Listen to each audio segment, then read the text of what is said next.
yung ginawa ni Manang Amy upang ito makaligtas ang kapatid niya. Ibig sabihin mahal niya ang kanyang kapatid para matapos ang hair follicle drug test at gawin sa public at live para malaman ng buong bansa na dapat independent drug lab kung yung galing ng Singapore or USA period. Katakot-takot na kung paano ipagtanggol ang Pangulo. Loyal talaga sila maski mas pinalala pa nila ang gap na magkapatid sa galit kay Senator Amy kung paano itatanggi ang pagbunyag dito sa kapatid kung sila ang mga tagapagsunod na sasaktan na sinabi ng kapatid, mas masakit naman lalo sa ate ang kanyang nararamdaman dahil karangalan nila ang nakataya.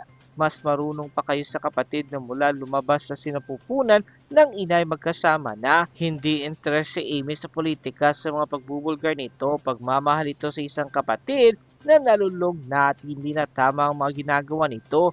Dapat si Sandro bilang pamangkin na nahimik na lang, lalo't halata naman na masyado ng obvious sa actions nito ang mga interviews. End quote. Bigyan natin ng reaction opinion ang post ni Professor Malo Tiquia. Isinare lang ni Professor Tiquia ang post ni Adolfo Mortera. Ayun, basahin ko ang title. Bakit ang pahayag ni former Secretary Pangandaman ay lalong nagpapatibay na ang Pangulo ay may primary responsibility? By Attorney Arnedo Valera. So, mayroong magandang paliwanag ni Attorney Arnedo Valera, isang PhilAm lawyer na nakabase sa US. Excuse me. Sinasabi na yung mga pahayag ng dating budget secretary, hindi niya siguro sinasadya, kaya lang, idinidiin niya ang Pangulo. Nilaglag niya, unknowingly, nilaglag na niya ang Pangulo. Ay, nako, ito ang pahayag ni Budget Secretary Pagandaman na lahat ng appropriations ay ordered by the President ay nasa National Expenditure Program. Litin ko, lahat ng appropriations ordered by the President is in the National Expenditure Program. Yung statement na yon ay malinaw na layuning pinapabulaanan ang aligasyong may 100 billion insertion sa BICAM. Ngunit, kung babasahin ayon sa itinakda ng saligang batas at mga umiiral na batas sa budget, ang mismong paliwanag niya ay hindi depensa. Sa halip, ito mismo ang naglalagay ng direktang pananagutan sa Pangulo. Summarize ko ulit nagsalita ang dating budget secretary. Dinidepensa niya na walang insertion. Dahil lahat ng ulitin ko, lahat ng appropriations ordered by the President ay nasa NEP. That was not a defense.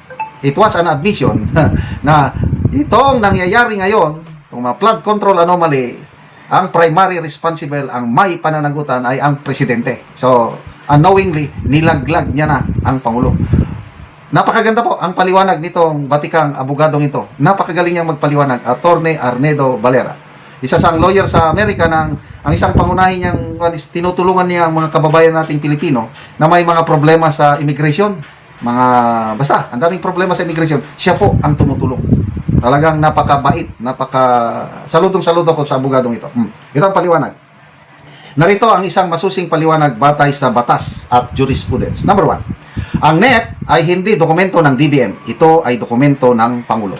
So, may isinite siyang mga Article 7, 19. So, may basihan. Hindi ko na lang basahin dahil mahaba.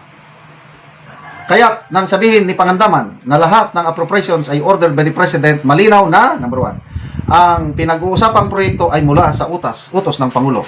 Itong mga ghost projects, substandard projects, utos yan ng Pangulo kasi nasa NEP Number 2, ang DBM ay pagpatupad lamang. At number 3, ang NEP mismo ang pinagmulan ng mga proyektong iniimbestigahan sa Senado. Correct! Ay, nako.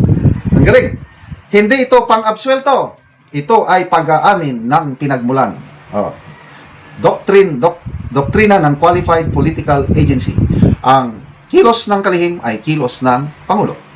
Mula pa sa klasikong kaso, mayroong kaso dito sa Supreme Court. Villena versus Secretary of Interior, Carpio versus Executive Secretary, 1939, 1942. Ito, mga jurisprudence ng Supreme Court. Ipinayag ng Korte Suprema na Ang mga kalihim ay alter ego ng Pangulo. Ang kanilang akto ay akto ng Pangulo, maliban kung tahasang pinawalang bisa. Sa pagdepensa ni Pangandaman sa NEP at pag-angkin na ito ay ordered by the President, automatic na, number 1, na ikabit niya ang buong responsibilidad sa Pangulo. Kung tama ang NEP, kanya yon. Kung mali, kanya pa rin yon. Dahil ang batas ay hindi pumapayag na piliing aminin lamang ang mga akto kung pabor at itanggi kapag may kontrobersya. Next, public fiscal law. Ang budget ay responsibilidad ng Pangulo, hindi ng BICAM. So, may mga isinight na naman dito number 4, ang pahayag ni Pangandaman ay umaayon pa sa testimonya ni Saldico at iba pa. Grabe, no? Sa mga pagdinig sa Senado, sinasabi ng mga testigo na ang pinagmulan ng mga proyekto ay mula sa taas. Yan, naririnig ko rin yan. Mula po sa taas, sa taas. Ito ay punto na hindi sinasadya ay kinumpirma ni Pangandaman. Yung sabi niya na lahat ng utos ng Pangulo ay nasa NEP. Di mula sa taas. Kung nasa NEP ang proyekto at ang NEP ay President's budget, ang Pangulo ang nag-aproba nito bago pa man makarating sa BICAM. And then may mga rule na naman, as Rule 30, Section 27, Rules of Evidence. Ito na, doktrina ng control. Hindi maaring itanggi ng Pangulo ang budget na siyang nagpirma. Ayan, may jurisprudence na naman. Ayon Lacson versus Perez, control includes the authority to alter, modify, nullify, or set aside acts of subordinates. Ibig sabihin, may kakayahan ang Pangulo sa natanggalin o baguhin ang anumang kahinahinalang alokasyon sa NEP bago ito isumito sa Congress at bago pa man magkaroon ng BICAM. Kaya, kung may anomalya sa NEP, ito ay hindi bureaucratic oversight, ito ay presidential oversight. Ang pahayag ni Pangandaman ay hindi depensa, kundi pagpapatibay sa pananagutan ng Pangulo. Okay, salamat po, Atty. Valera, na mas naintindihan ko na. Ay, nilaglag na itong si PBBM. Lintik lang ang walang gante. Usapan natin ngayon ang SALN ng dalawang Pangulo. SALN ni PRRD at SALN net worth. Yung net worth nila, no? Net worth ni PRRD, yung 6 years niyang nanungkulan na bilang Pangulo, magkano ang tinaas ng kanyang net worth, at ang Pangulong Marcos Jr. sa 3 years pa lang niya pagkapangulo, magkano ang kanyang tinaas. So dito niyo makikita the big difference between these two leaders. Okay. Unahin natin si Pangulong Duterte. Yung SALN niya, hindi siyang naglabas noon. Inilabas ng mga kakamping akbayan, Senator Risa Hontiveros. Siguro, I don't know, anong purpose nila? Para pahiyain, sirain si Tatay Digong? Eto instead na mapahiya si Tatay Digong, ako lalo akong humanga. Ito po ang SALN ni Tatay Digong. Noong 2016, pag upo niya as President, 27.4 million ang kanyang net worth. Nung umalis siya noong 2022, after 6 years, 37.3 ang kanyang net worth. So, ang increase na lang ng kanyang net worth is only 10 million. So, wala pang 2 million a year ang kanyang increase. Less than 2 million. Eh, magkano ang sweldo ng presidente? Ang alam ko, nasa 400,000 a month. So, ibig sabihin, 4.8 million ang income niya sa isang taon. So, ang iba na gastos niya, ang iba na isip niya. Kaya, very mathematically possible, yung linear, pag ano lang, gradual lang ang pag-increase.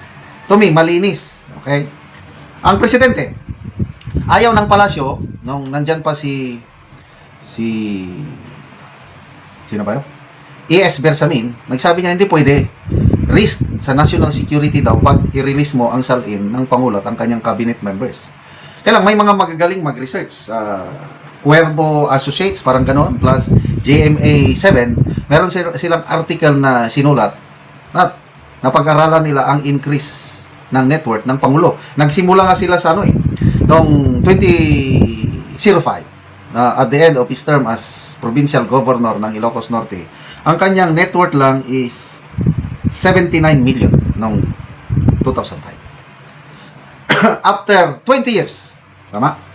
Noong 2024, grabe, lumobo ng 1,600% ang kanyang net worth.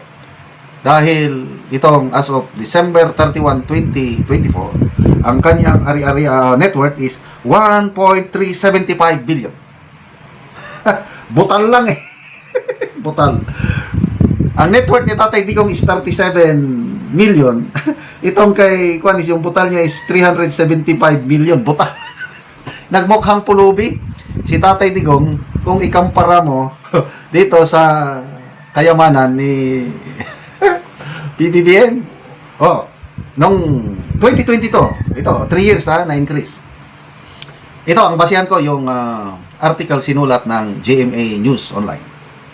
Noong 2022, ang net worth ng Pangulo is 908 million. Presidente siya. After 3 years, lumobo ng 1.375 billion. Ang increase is 467 million ang nilaki. Paano niya nakuha? I don't know. Kung i-compute mo ang sweldo ng presidente, sobra-sobra ito. Wala akong sinasabi na, no? Siguro may mga negosyo, may mga investment. Katulad ni Senator Lacson, nag-invest daw sa, ano ba yun? Kalimutan ko, real estate. Kung sweldo lang ang pagbasihan mo, imposibleng maka-increase ka ng 467 million in 3 years. Mayroon akong nabasa ang Supreme Court decision pala. Bago lang naglabas ang Supreme Court. Kung ang sweldo daw ng isang government official ay, ano ba to? Kung ang increase ng kanyang salin, kung ang increase ng kanyang salin ay hindi tugma doon sa kanyang sweldo, parang kahina-hinala, sabi ng Supreme Court, at pwede yung makonsider na ill-gotten. Ang specific case nito is si retired Lieutenant General Ligot ng Armed Forces of the Philippines. Siya po ay matagal na controller, tighawak ng pera ng AFP. So, kinasukasuhan siya. So, sobra ang kanyang net worth. Yung mga properties niya, ipinangalan sa kanyang mga anak, asawa, at iba pa. Hindi nakapangalan sa kanya. Kaya lang, ang desisyon ng Supreme Court considered ill-gotten yun. Kaya, pwedeng kunin ng gobyerno. Yan po, landmark decision yan ng Supreme Court. Kasi, mababa naman lang ang mababa ang sweldo ng sundalo. Kahit general, mababa ang sweldo. Kaya, nung isang araw, meron akong kausap na mga bata. Tinatanong ko, ano bang mga ambisyon nyo sa buhay? Yung isa nagsabing, seaman. Okay yan. Malaking pera ang seaman. Yung isa naman nagsabi, sundalo. Sabi ko, huwag ka nang magsundalo kung gusto mong yumaman. Huwag kang magsundalo dahil walang kayamanan sa pagsusundalo. Ano talaga? Pagsusundalo is just public service. Balik tayo dito. Ulitin ko, nagmukhang pulubi si PRRD. But ngayon, nakikita ko na lalo akong humanga sa ating presidente. Kasi makikita mo na yung pag-increase ng yaman niya is commensurate lang sa sweldo ng isang presidente. Sa presidente natin yan, I don't know, bakit lumubo ng 467 million sa loob ng 3 taon. Kayo na ang bahalang mag-analisa. Bigyan natin ng reaction opinion ang post ni Kitty Duterte 28 minutes ago. Mainit-init pa na post. Isinare ni Kitty Duterte ang pahayag ni Auntie Claire kung magre-resign daw si PBBM, sino ang dapat na pamalit? Hindi daw pwede si Pipin Daysara. So, sino ang papalit? Ito, basahin ko. Claire Castro, kung magbibitiw si PBBM sa pagkapangulo, si Senator Riza Hontiveros Ania ang nararapat na pumalit at hindi si Sara Duterte. Ayon kay Castro, mas may kredibilidad, karanasan at neutralidad si Hontiveros kumpara sa Vice Presidente na Ania ay may kinakaharap pang mga isyo at koneksyon sa mga personalidad na iniuugnay sa iba't ibang kontrobersya. I hope totoo itong post na ito kasi na dumaan lang sa wall ko, Kitty Duterte naman alam nga naman na mag fake news si Miss Kitty Duterte. Una, abogado ba ito? Kung abogado siya, Alam ba niya ang konstitusyon? Abogado siya, alam niya ang konstitusyon. Ibig sabihin, ayaw niyang sundin ang konstitusyon. Ay, nako. Ang daming ganitong nagsasabi. May isa pang abogado. Attorney Jesus Palces. Pro-BBM din ito. Diehard loyalist din. Sabi niya, kahit guilty si PBBM, meaning yung guilty siya sa corruption as charged by Saldico, even if the president is guilty of corruption, I will not call for Marcos resign. What I will call is Marcos and Sara Duterte to resign. Anong da?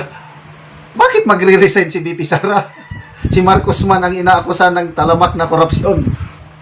Mga naprapraning na talaga sila. Bakit nakapagsabi si Auntie Claire na if PBBM resign? Ibig niya sabihin may posibilidad na magre-resign si PBBM? Tanong lang naman.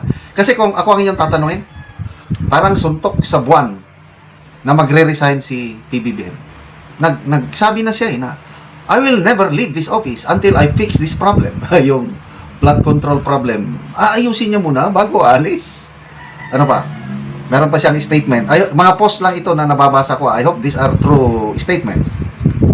Kung magre-resign ako, kung bibitaw ako, sabi niya, mas lalong maghirap ang taong bayan.